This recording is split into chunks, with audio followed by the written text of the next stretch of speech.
Welcome to the Standard H Podcast, a casual conversation about the lives of entrepreneurs and those growing companies.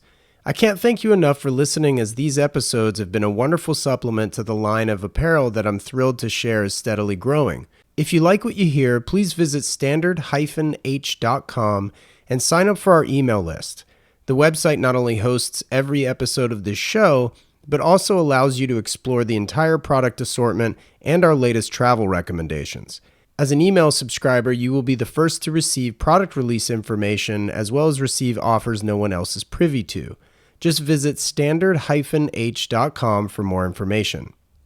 Seeing Standard H worn by a growing number of watch enthusiasts has been incredibly cool to witness, so chances are good if you're listening to this, you're probably an enthusiast already. However, if not, it makes no difference, as Passion Fine Jewelry welcomes everyone into their shop in Solana Beach, California. If you're already in deep, you'll know some of the brands that Tim Jackson and his team carry, which are some of the most highly sought-after independent watch manufacturers sold today. Names like Roger Smith, Grunfeld, Kudoke, Habring, Sarpaneva, and many more. If you can't make it to California, visit passionfinejewelry.com for their entire offering online. This episode is also brought to you by Cantonment.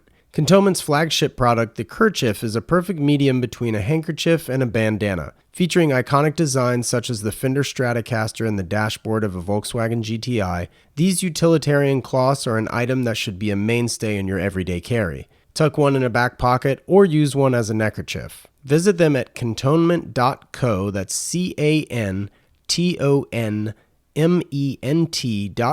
and use the code STANDARDH in all caps, no spaces, for 20% off everything in their online shop.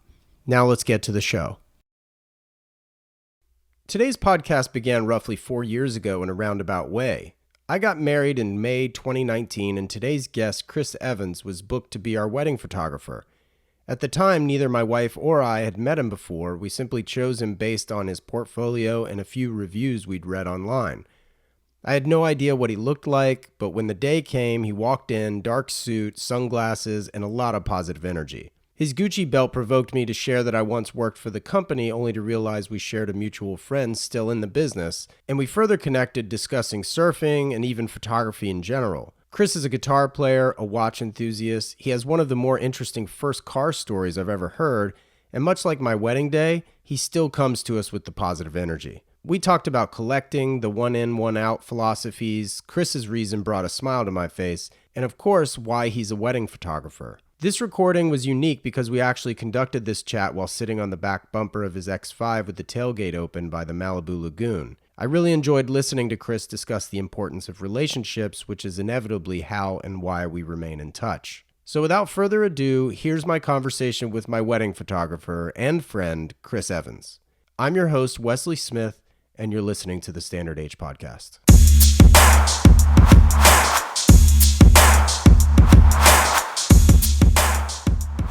Calm, balance, peace, and ease, and exhale all stress, negativity, and toxic energy today, folks. That is what we're here to do.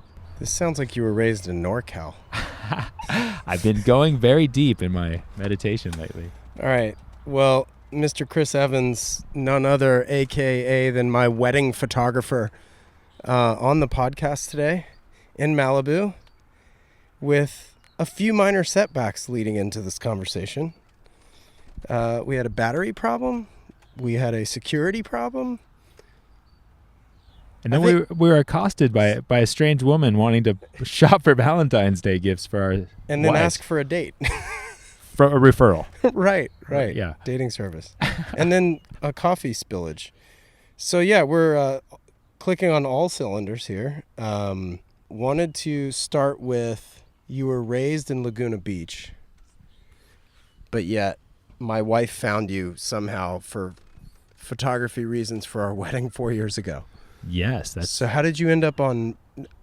I rarely talk about myself on this podcast, so Today's a safe space for that, though. Kind of a flex, but I got married on Maui. And you were our photographer and did an insane job. Such a great job. And Thank shout you, out sir. Dane, just real quick. We'll shout out for Dane, too. Yeah, shout out Dane. He's going to listen to this. He better. I hope so. Yeah, so we'll just kind of start at the beginning. I grew up in Laguna Beach, California. 2 incredible artist parents. My mom was a luxury wedding dress designer. Oh, no way. And yeah, so I've been in the wedding, like surrounded by beautiful brides and the wedding industry my whole life. Sure. Very artistic parents. Grew up surfing, skating, just the typical, charmed, beach town life, which is so lucky for me.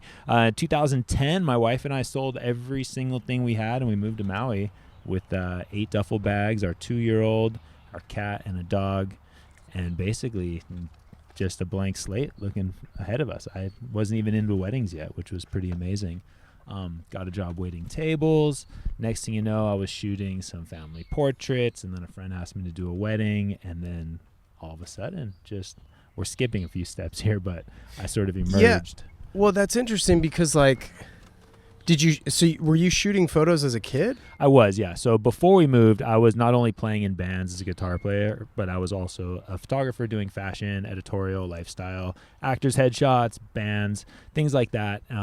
But, weddings, like the idea of being a wedding photographer to me at the time just seemed like the lowest bar of art. Interesting. And little did I know that until I shot my first one that it was going to be like the defining factor and pursuit of the rest of my life. Well, it's interesting because I think part of the reason we chose you as our photographer was you shot it in a very editorial fashion that I recognize. It looked very much like, I don't know, fashion magazine spread as opposed to, I don't know, just 2 people feeding each other cake. I love that, and I do love the pictures of you guys feeding each other cake. But I think, for me, what turns me on as an artist is the ability to elevate my subjects into these larger-than-life moments and let them feel as if they are, because they are the most important person and the star of the show. But in that moment, to celebrate their uniqueness, their style, and their beauty in such a way that when they see those pictures and relive those moments, they feel that was truly their highest level of elevation. Right. And that's what really excites me for what I do. That's cool, man. What was your first car? Did you have a car in high school? My first car, it's a great one. So my sister, she's a costume designer, and she was working on the Jeff Goldblum movie Powder. I'm going to date myself a little bit. Wow. And the car he drove in that movie was a 1984 Ram Charger, SUV. She bought it off the movie set, and that was my first car. No way. So it was a 2-tone beige and brown, stock tires, the most epic little big beast, and I drove it till it exploded. Wow. That's insane, man. Well, you're a guitar player. What were you listening to in the truck? It was pretty much at that time in high school, it was all reggae music. I grew up on deep roots, everything from the Gladiators, obviously Bob Marley, but Peter Tosh, Bunny Wailer, Dennis Brown, Jacob Miller, just really deep reggae cuts. Were you into Buju Banton and that kind of thing? Totally. I love Buju. Heck yeah. Buju Banton, Pato Banton, all the Bantons. Nice. That's hilarious. That's cool, man. What's your guitar maker of choice? I'm a Fender Strat guy. Okay. I've got some beautiful ones. I have my oldest guitar. I've got a 1981 Olympic white Strat that's just gorgeous, and then this Lake Placid blue. I got it in 2000. That was a really beautiful guitar too. Okay, so obviously there are such things as guitar collectors out there, clearly. Yes. I guess is it just advancement in technology that gets these guitars, even though they look identical, to sound different? You know what it is? Guitars, they're such beautiful pieces of art, like watches and cars and paintings. And I know we're going to talk about all this stuff too, but right. But sometimes you walk into a music store and you just see an instrument that is so beautiful. Just speaks to you. And you just have to play it, you know, and every guitar does sound different. And as a surfer too, every surfboard rides different. Sure. Yeah, that's so true. And it's just, there's not only are they great tools for creating beautiful things, but they're just such unique pieces of art. That's super cool, man. I kind of feel that way with drums. I think just like the finishing on the drum, the shells and stuff, and just like the color of the drums could either like turn me off or make me want to sit down and play them. Oh, for sure. You know? So, I mean, I don't know, but I'm so driven by aesthetics anyway. Yeah. Which I guess gets back to why we chose you as our photographer. Probably. Right? So like, and the suits, Dane and I wore when we showed up at your wedding too. yeah, that's true. That's true. And me as a former Gucci employee, we share a couple of mutual friends, as it were. We do. We do. Which was, I don't know, the epitome of a small world type of thing. You grew up surfing though, yeah? Yes, that's been my biggest passion of my entire life. Of everything else I've ever pursued, it's my life in the ocean. Always been a shortboard guy, or? Pretty much, yeah. I mean, it's just, I started skateboarding as a little kid, and then as soon as I started surfing, it was just like, oh, I just want to rip. I want to be rad and right, and get rad and be cool. Who were the surfers you kind of admired most? Oh man, so again, I'm gonna date myself a little bit, but I grew up on a steady diet of Kelly Slater, Shane Dorian, Taylor Knox, Rob Machado, just that whole Momentum era. Yeah, those surf movies. Sure, early 90s. Early 90s. That was like my. So not Tom Curran. Loved Tom Curran always, and like when I was first getting into the sport, he was the GOAT still at that moment. But it was the next generation of guys that were like really like doing the airs and like just really like progressing surfing to the next level. Did you ever see that footage of Tom Curran? I think it was literally his first wave ever at J-Bay. When he does the one-footed tail slide? Did you ever? Yeah, I broke the VHS rewinding that so many times. His first ever wave. Yeah. It was insane. Anyway, so crazy. So on the topic of surfing still, board specifically, because I like details. Yes. What's the length? What's the width? Are we riding thrusters or quads, or what are we doing? I'm a thruster guy.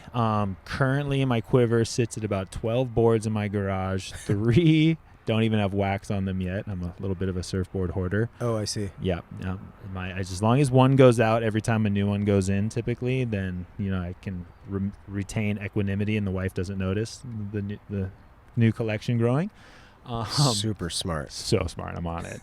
But right now I'm really loving, like, there's been this big throwback to like 80s style shortboards. Okay. Where they're taking the volume of longer boards and we're squishing them down into a shorter form factor. Yeah. So right now my favorite boards are between 5'9" and 5'11", but they have about 30 liters. So the same amount of liters that would go into like a 6'1". So right. So a lot of float. So it's a smaller package, but I can paddle it very, very fast. And once I'm up, I'm able to put that board into like really like critical parts of the wave, which I just love. Sure.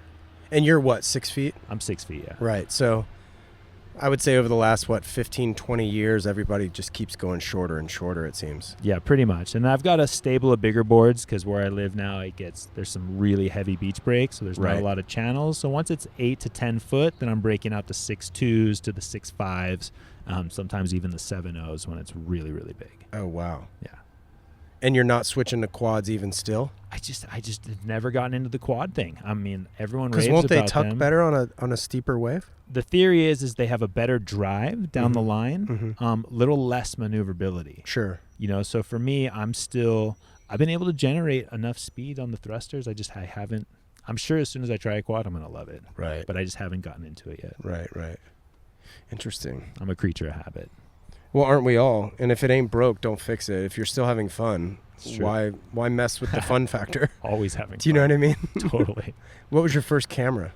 Oh, man, that's a great question. Very first camera, my mom's very best friend, Roberta, give a shout out to you.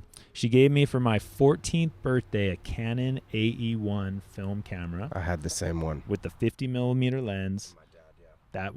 That was my jam. The minute I got that and I had my Kodak slide films, my dad always shot slides, so I was always on the Kodachrome.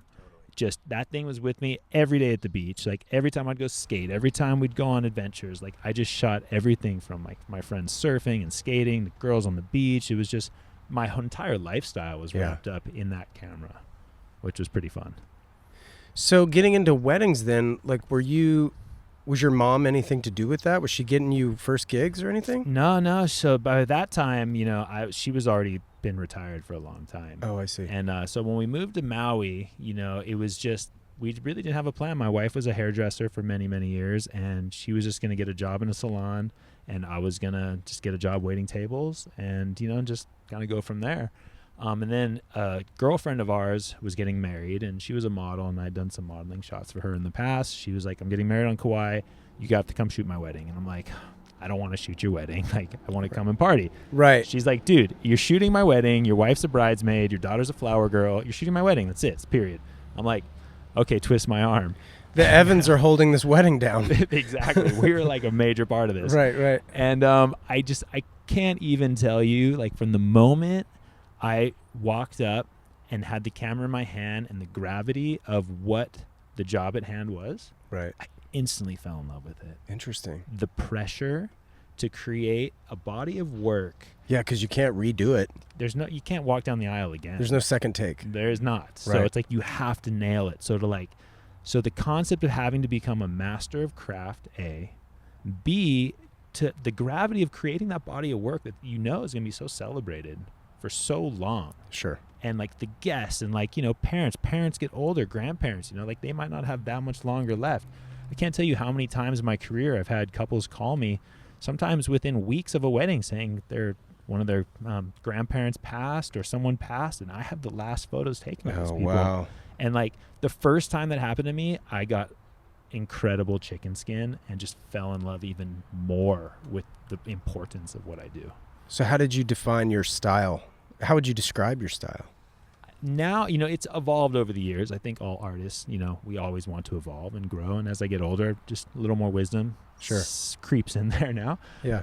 For me, I'd say the best way to describe what I do is I strive to create effortless, romantic, beautiful images that record one of the most spectacular days in your life. Totally. And I want to do it as authentically and as fashion forward as possible. So you started in 2010, you said? Yeah. You're a Canon guy. I am still. Now. Yeah. So you started with the AE1. And then I went to Nikon when I first decided to get back into photography after my stint as a musician. Right. I got a Nikon D300, which was a great camera. I loved it. But none of my friends were shooting Nikon, so I had no access to borrow lenses. Everyone had Canons. So I basically just took my, what did I sell? I sold that camera. I sold 2 surfboards, which was hard to do. Bought that first Canon 5D Mark II, and then I was off to the races from there on out. Wow. So you're not switching it up. What lenses do you use? So basically my main camera, this lens does not leave. It's the 50 millimeter 1.2 L glass. That is 99% of what the work I display, capture, deliver is done on that. So a fast 50. Setup. Yeah.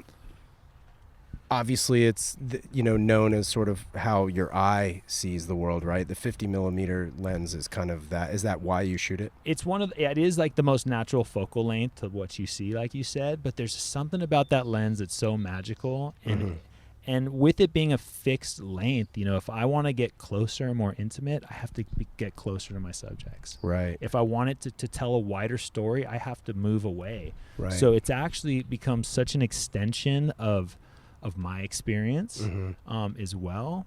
I just adore that lens. I also have an incredible wide angle. I have a 14 to 28 from Sigma, the new art series. Yeah.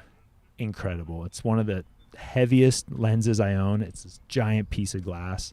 That's gorgeous. And then my 135 f2, which is an incredible piece of glass as well. Oh, sweet. Those are like my trifecta. Now, you've done some work in fashion, though. Yeah. Are you still shooting fashion or no? When it falls into my lap, I do. Okay. I'm not out there pursuing it. I've had a lot of amazing success lately shooting bridal editorial, Cool. which has become one of my absolute favorite genres to shoot. Why? It's because I get to tell that wedding day story, but I get to tell it strictly through the lens of fashion without the holdbacks of family portraits and without the shooting details of You can get a decor. second take. I can get a second take. Right. And I can work all day to create 12 images and not 1,200 images. Right. But I currently have the latest 2 covers of California Wedding Day magazine out in stands right now, which is pretty exciting. And Arizona Wedding Day magazine covers dropping next month. Sweet, man. Congrats. Thank you. That's amazing. Thank Aside from expanding into greater number of weddings per year shot, How do you expand your business? So I'm actually trying to expand to lower number of weddings shot at higher price points. Sure. Basically, I'm trying to really hone in on what is it that I love most about the wedding experience for my couples. And what I've loved the most is when everyone gallivants off to some incredible location, whether it's Italy or Tulum or Hawaii, some amazing place, and we spend a weekend together, 3 days, Right. 4 days. By the end of that trip, not only have I created such a deep body of work for them, but I've created such incredible relationships Sure. and bonds, and not just with the couples, but with their friends, with their family. And I really leave that feeling like, I've created a new bond for the rest of my life. Right. Well, and I guess it also lends itself to that intimacy that you crave and enjoy, because not only does the lens denote that you have to be closer, but they probably feel 10 times more comfortable with you after 72 hours than after an hour and a half. Oh, for sure. Yeah. And I think though, for me, I think that is one of my superpowers. It is my ability to walk into a room of people that I've never met in person, Right. and instantly can put everyone at ease and at calm. And they know instantly when I walk in, we made the right choice. This is Right. our guy. Yeah, having worked with you, I would have to vouch for that myself. Obviously, lighting is so essential for photography. You shoot so often outside. So what is that lack of control like, and how do you manipulate and or work with lighting because you can't control it? That's such an excellent question. With so much experience now, I've shot when I was living in Hawaii. It's such a unique place because it's a destination for weddings, and the volume of weddings that are available there is outstanding. At the height of my volume-based business, I was doing over 100 weddings a year. Wow. So the amount of practice that I would have Sure. shooting in all lighting conditions, Yeah. no matter what is happening with the light, there's a place that's going to work. Right. And it's just a matter of just really getting in tune with your surroundings, finding the shadow of a tree, finding the little bit of backlight, turning you over here, maybe finding some open shade. I can control, even in situations I can't control, there's still an element of craft that I'm internalizing, and it can typically create exactly what I want 90% of the time. Right. That other 10, we just let it just get wild. What's funny, you mentioned, the shadows of a tree and such, because we were speaking quickly before the pod about, Maui being pretty small, and you're kind of limited on locations as to where a venue would take place, or where a wedding would take place. There's only so many venues, depending on size of wedding, of course. Yeah. Was that inhibiting your creativity at all? Like, did you feel... I feel it didn't inhibit it until the very end, where the level that I've attained my business to, as far as the clientele that I serve, is going to be spending a certain amount of money on a certain type of party that has to happen at a certain type of venue. Sure. And those certain types of venues, there's only about 4 or 5 of them on Maui that can even accommodate that. Right. So I just came to a point where, yes, I love every couple. I walk into every wedding. The couple is going to inspire me more than the location, but I couldn't grow any further if every couple was in the same place. Right. So when we packed up and we left Maui in 2020, right before the pandy, we'll skip past the pandy stuff. We'll come back to that. Right. But, now at this point, I've shot weddings in Aspen and Vail and Arizona. I'm going to Atlanta. Like I've got, the world is now opened up to me. Sure. And so not only can I continue to be inspired by amazing couples, but I can be inspired by incredible locations. How many people hit you up on the first episode of White Lotus? Every single person I know. Well, what's interesting is that first episode, I got 7 texts within, I don't know, an hour from the most random people. Like, not everybody who lives in San Diego is like, because it was my wedding, right? Like, they were coming from all over. And they're like, dude, have you seen White Lotus? Have you seen White Lotus? I was like, I've heard of the show because it's a new show, but why is everybody asking me today whether or not I've seen this show? It's so crazy. So I was like, okay, I guess I'll check it out. And sure enough, the hotel. It was all your spots. It was so crazy. I think we hit like 7 of like the 10 main spots. Yeah, in it your was album. so crazy. It was so crazy. But anyway, so how much work do you find that you do in post, or are you editing in the moment, or? I am trying my very hardest. My mentality is, let's not fix it in post, let's get it right, in camera. So typically the only thing I'm doing in post is just a little bit of color temperature, a little bit of exposure, taking care of any obvious things in the background. Right. But that's pretty much it. I do have my signature tones that I use. Sure. That kind of is the baseline for every image I take, no matter where I'm at. But there's still a whole slew of adjustments that will go into that base layer to keep everything as natural as possible. Do you have presets? Yeah. So I'll have like, this hotel inside. I'll have like cloudy day, winter day, and it's all sort of, again, starting points. Sometimes I throw it all out the window and just go from scratch. Right. I never want my images to look artificial. I never want them to look overdone. I'm always shooting for beautiful natural skin tones that really reflect who you are. Right. Well, it's good just to do that for workflow, right? Yeah. I mean, and it's not about being lazy at that point. It's about like, how do I get through this faster? Because I don't know about you. Do you enjoy editing? I would imagine snapping the photos is the fun part. I enjoy going through my first round. Right. When I deliver, as you can remember, within 48 hours, that first preview gallery. Yes. I love that portion. Right. Because I'm working so hard and I'm micromanaging every element within my frame. Mm-hmm. I don't really get to experience those photos until that moment. Right. So when I get that first moment to go pretty quickly and not just look for every single thing, right, but finding the ones that are like, oh my gosh, that one's amazing. I love that first part. Okay, so let me ask you this. When you send that little taste, right, to your client, like, so we get, how many images was it? 24 or 48? No, I think it was more. There was like 50. 50? Okay. Yeah. So you send us 50. Are those your 50 favorites? Pretty Do you much. never, like, I guess that makes sense to show you the best ones, right? I do keep a few. You don't have like Easter eggs? There's a few. There's Okay. still a few in my back pocket. Okay. But I do want to get you so psyched on that first delivery Sure. that you're going to flood the gram. Your friends are going to repost. Like, Right. we want to, like, I want that quality and that wow factor to happen from the second it hits your inbox. Yeah.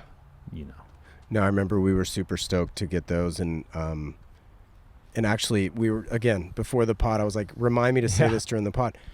We're kind of minimalists when it comes to like interior design and decor. The only things we have framed in our house outside of my office are your photos. amazing. Like, I think we have like this one watercolor that we bought in Positano on our honeymoon. Amazing. That's like a 5x7, so it's tiny. But I think I'll say this: 75% of the artwork, which is not much artwork, are your photographs in our house. I love to hear that. Yeah, it's exciting, and I do find that I'll stop and look at them from time to time. And which ones did you print and you blew up? Which ones were like your favorites as far as So vibe? the one that you mentioned earlier, so we were kind of standing apart. We were backlit at night because we got married sort of later in the day. So it's kind of the silhouette of these trees, yet it's taken during sunset, but we're backlit with, I don't know, some kind of... Some strobes. yeah, a strobe. I think two. Yeah. I think it was two strobes that you used. One behind me, one behind her. And that's my favorite. I think that's my favorite photograph from the entire day. Just because it is dramatic. The colors are it doesn't feel like a wedding shoot. It feels like a fashion shoot, right? I could totally see you doing something similar for one of your current shoots that you were speaking of before.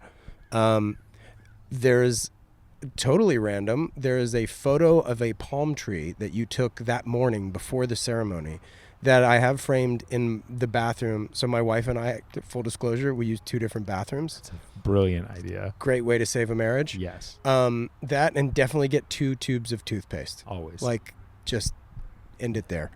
That palm tree lives in my bathroom. And I love that photo so much that I haven't done it, but like I even thought about getting a tattoo of that tree. Oh my gosh. Just because it's our wedding day, Yeah. right? Like, and it's that tree. I'm sticking with the photograph for now. No ink yet. Good place to start. But it's run through my mind before. But like, just to go back to your process a little bit, I'm sure you've worked with your handful of assistants and things like that. Like, it seems like it would be a very high turnover position, because I would imagine some assistants want to be the photographer, right? No longer an assistant. Or, hey, I just need to do this for a summer, or let me just see if I like this. Like, what is your relationship like? Not literally, but like with that position, not with the people, but like, what's your relationship with that position? Oh man, I love that so much. No one's ever asked me that question in all this time. And for me, coming out of the world of being a musician and playing in bands, Sure. I have always tried to build my team around the concept of a band. That's great. I want everyone to be like, to celebrate them for who they are as individuals, Mm-hmm. and bring what they have to the table to create this incredible show and this incredible experience for our couples. So with that said, my guys stay with me a long time. Like, Dane was with me like 3 years. Mm-hmm. Currently, like Captain Cody Adventure, he's been with me like 6 years. Wow. So like, I try to bring in people who are already my friends, people who share my values, who share my lifestyle, that they're surfers, they're skaters, they're artists. Like, they can appreciate like just the radness of life. Right. And I feel, and I don't think it's mandatory. There's so many incredible personalities out there. But for me, what I found, why surfers make such incredible wedding photographers, is we have to understand timing, positioning, split-second decision-making, and most importantly, the ability to approach a new crowd of people that we've never met before and create this incredible relationship so quickly so we can catch perfect waves, right, and so we can catch perfect moments. That's so interesting. I was just talking to my wife the other day about how sports is so great with just levels of anticipation. Yes. And I feel like I may have said this on the podcast before about like being an infielder in baseball, I think makes you a better driver of a car, just because you're able to anticipate. You can kind of see the play happen before it happens, or at least you're going through the different possibilities of, okay, well, what if this car merges? What if that car, suddenly breaks? And, it's that mentality that I got from playing baseball, but like the surf analogy for photography is spot on as well. I just love it, because so many of the times, like during cocktail hour, we're holding back, we'll have like longer lenses and we're literally scanning the entire like peripheral and just scanning every conversation. And we know, okay, uncle and auntie, they're laughing, they're having a drink, something's fun's about to happen. I can see like the little flower girl in the corner starting to get a little like rowdy with like the ring bearer or something. I'm like, I said, go shoot that, stay on them. Like, Right. Start to understand, the human experience and anticipate it. So you guys, just before COVID, got off of Maui and went to Oxnard. Yeah, so we had been planning it for a while. We knew we wanted to move back to California. We finally got island fever after 8 years.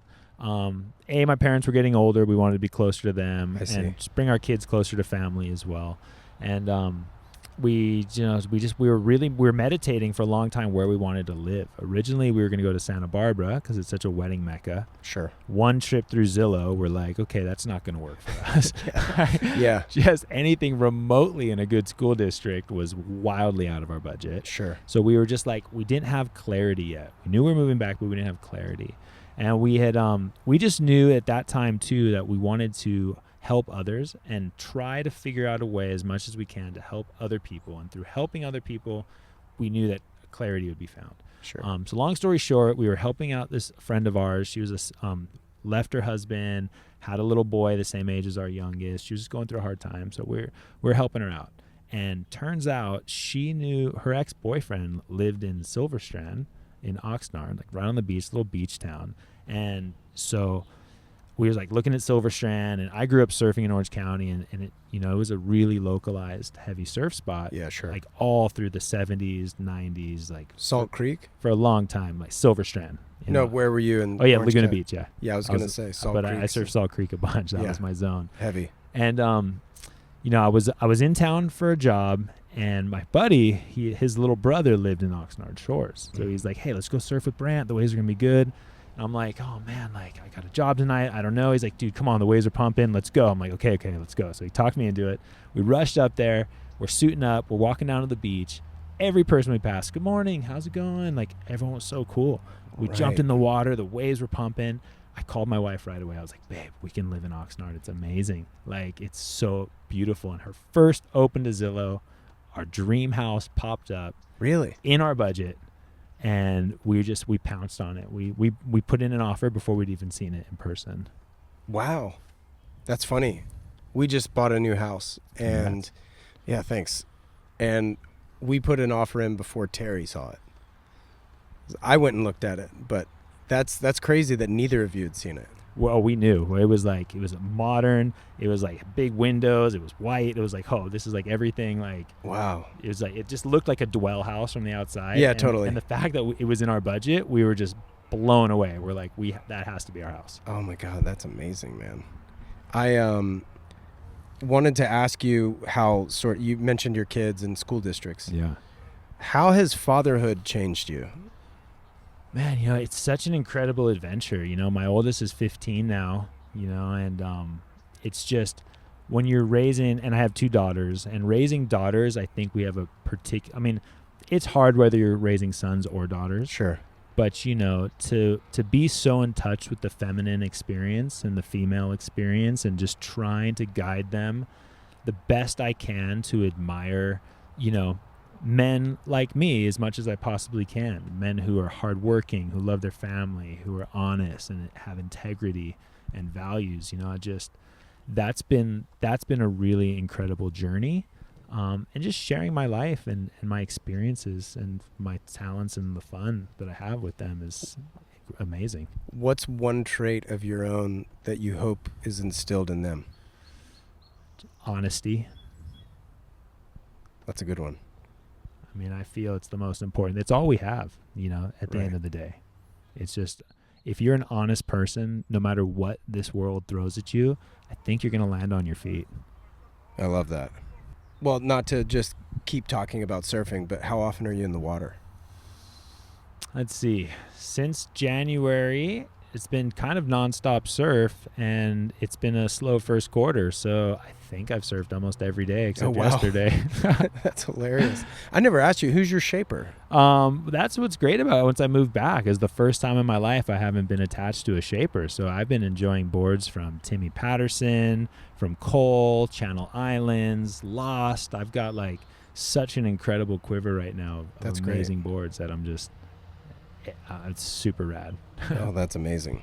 So how often are you back on Maui? Do you guys get over? Yeah, so last year was 20, once things opened up from COVID, and then through all of last year, I was on Maui about half the year, both those years, which was a lot of travel. Right after COVID lifted, I had all the reschedules, and then I had all the new work. So I did about 75 weddings myself on Maui in 2021. Wow. And about 40 last year. And now my team, they've all elevated now to the place where they're running events for me on Maui most of the time. Nice. If it's like an elopement or like, you know, under 20 people, my guys got it covered. They're going to knock it out of the park. So when you're spending that much time on Maui, do you rent a place or what are you doing? Yeah, so I had an apartment in 2021 from my buddy, and then that was great for that whole year. And then as things started to slow down, I didn't need it anymore. Because there's a bit of a housing shortage sometimes on Maui. So I wanted to have that available for someone who's there full time. And now I'm just like calling up friends. I got a bunch of friends with Airbnbs, so I'll just rent one from them or couch surf with another buddy. And a lot of times the clients will put me up in hotels as well. So which doesn't suck to be at the Four Seasons. Yeah, exactly. Yeah, no doubt. I'm a little partial for obvious reasons. I know you are. What's your surf spot on Maui? What's your favorite? I mean, obviously depends on swell Well, direction. when it's happening, there's no better wave in the world than Honolulu Bay. It's just one of the most incredible machines, and just it's one of the few places I've really been scared and giddy Really? exactly at the same time. Describe that wave that day. So this was the biggest day I'd ever surfed out there. It was Hawaiian 8 to 10 feet, so like 40 feet. Right. It's double on mainland. It's like triple, you know. It was so big, and I was out there. I was on this big board, and I was like, it was a little trepidatious on the big ones, but that was kind of only thing that was coming in. I'd been out there for a few hours, and finally this one came right to me, and I was like, you know what? This is why I got this board. This is why I'm here. I have to go right now. And I turned, put my head down, paddled my brains out, and I caught one of the most incredible rides of my life. And not only was it the best wave I've ever had, but I had two amazing photographers, one in the water, get the water shot of me in the barrel. No way. And someone from land gets the land shot, and I'll share them with you so you guys can attach it to the pod. But that was the most incredible wave I've ever had. And then paddling back out, when it's that big at Honolulu, all the cars are parked on the cliff, and when the sets come, people will start honking their horns, right? So I'm paddling back out, and all I hear is honk, honk, honk, and I'm like, oh no, put my head down. I'm paddling as fast and as hard as I can because you see the wall coming down. When they're moving quick. Oh, you know it's coming, and this was like a solid 20-foot wave, like one of the biggest waves I've seen in person. And it's not like a crumbly 20-footer, which is one thing to negotiate, but this is a top to bottom monster. A wall. Yeah, just pitching, barreling, so much power, and I barely scratched over it. And at that point I was like, you know what, I think I'm good. Like, that's my limit. Did you just go deep? What'd you do? I got over it. Oh, you did get over it. I got over it, and then I just sort of paddled up the point, and then I caught a medium-sized one and went in because the swell was just on the march, and I was like, okay, that I'm a really good surfer, but that point, that wasn't fun for me anymore. Well, and you're also exhausted at that point, I'm sure. Yeah. You're out there for a few hours. Your arms are noodles. Yeah. It's no longer safe. Yeah. You know what I mean? You're just going to get pummeled. But it was amazing. I survived. All right, so we're here in Malibu. We're right by, I don't know, the path that leads you out to like second and third point, which is dope. We are on the back gate of your, is this X5? X5, yeah. Tell me about this car and how you chose it. Love this vehicle. When we first moved back, I'd sold my 4Runner on Maui, so I knew I needed something that, you know, was an SUV. Right. But also, you know, for pulling up to hotels in California, I needed something that was just a little higher end. You know, it was a little more expensive than I wanted to be paying just moving back and not having a lot of prospects yet. Sure. But, you know, I think just part of the, you know, I don't want to say the display, but just having a nice vehicle, pulling up to hotels instills a fair bit of confidence. And Oh, sure. Yeah. it's like being a realtor, you know. Well, you're into watches, which is another reason we hit it off on Yes. wedding day. You've got, what's on the wrist right now? Today I'm wearing my Omega DeVille. It's got I think it's the 8800 movement chrono, silver face, Roman numerals. I chose this one, you know, with Omega, you've got either the two main iconics, right? You got the Seamaster and you got the Speedmaster. Right. And I love those watches so much. I feel so many people already have them. Sure. That I was looking for something a little more unique, you know, and, you know, at this price point, I could have gotten a sub, I could have gotten to a lot of things, but I really was after something that was a little more unique and could be a conversation starter. It's beautiful. And so I chose this one, and I absolutely love it. So the Romans mixed with a twin register chronograph, which for modern pieces, I'm going to say that's kind of rare, you know, from a design perspective. You know, to have Romans and a chronograph that isn't a vintage watch per se, like, there's not many out there. I'd never seen one like this, and this minute I saw it, I was like, wow, that's so unique. Yeah. I have to have it. Like, The date's subtle at 6 o'clock too, so yeah. no disruption there really. It's beautiful, man. I love it. It's really clean, and I just put it on the leather, which I love. Its bracelet is gorgeous too. I think with a piece this nice, the leather gives it a little more dress vibe. Yeah, it dresses it up for sure. So I'm really happy with this. What one. else? You actually brought a couple others though. I brought some goodies. So a little talking watches here to end the episode. We love our watches. This was my first nice watch I bought for myself. This was a TAG Formula 1. Cool. This is the Carrera Chrono. It's got a Vallejo 7750. Sure. Iconic. A great engine. I love the two-tone band and the weight to it. So it's a brushed steel with the ceramic, which I thought was really unique and different. Yeah, definitely. But that watch has got a lot of weight to it, which is really cool. What year is this watch? That one I got in 2016, I think. That's great. That was when I first Is left this 42, Nixon. 44 millimeter? 44, yeah, it's a little bigger. Yeah. But that was the first one I bought once I left Nixon and wearing like surf brand kind of watches. Sure. Yeah, totally. Which I had quite the Nixon collection. Oh, likewise. Yeah, absolutely. Still do. I gifted quite a few to friends, which was fun. And then this one's my Oris. I love my Oris Aquis. This one's got the Sellita movement. It was right before they switched to their in-house, like pretty quickly, but I love the blue dial. It's got that blue sunburst. Yeah. I just put it back on its bracelet. I did have it on the rubber dive band for a while. Nice. Love it. Which was really sporty, but it'd get a little sweaty in hot weather. Okay. Yep. And now I figured putting the Omega back on leather, put this guy on bracelet, and then I've got a little more variety. And this one too, 6 o'clock date. I'm kind of a 6 o'clock date guy. This is great. I mean, obviously the Valjoux 7750 is going to have the day and date, which looks like they nixed the day and just left the date. But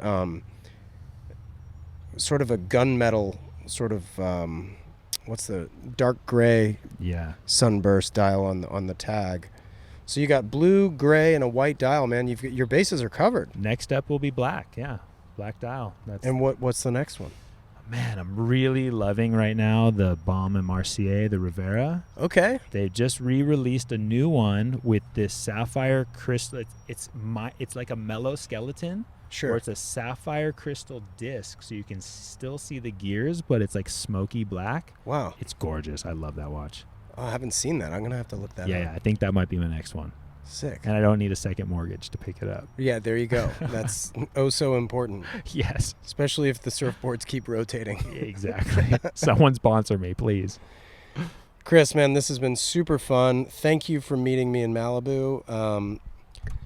Barring any hurdles previous to the recording, this has been a blast. I really felt the hurdles made it all the more the adventure, Wes. No, I mean, that's what got us here. Indeed. It makes it so much more worth it. Well, it's such a pleasure to be here, and I would love the listeners, check out my work online. Absolutely. You can find me on Instagram at Chris J. Evans Photo, and my website's chrisjevans.com. If you're getting married, I'm your guy. Maybe I'll post my wedding photos. Let's do it. With the at least your 4 favorites. Yeah, the 4 favorites on the wall. Exactly. Awesome, man. Thank you, Chris. Great you. to see you, brother. You as well. Okay. This wraps up this episode of the Standard H podcast. If you liked what you heard, I'd love it if you'd share it with a friend or two.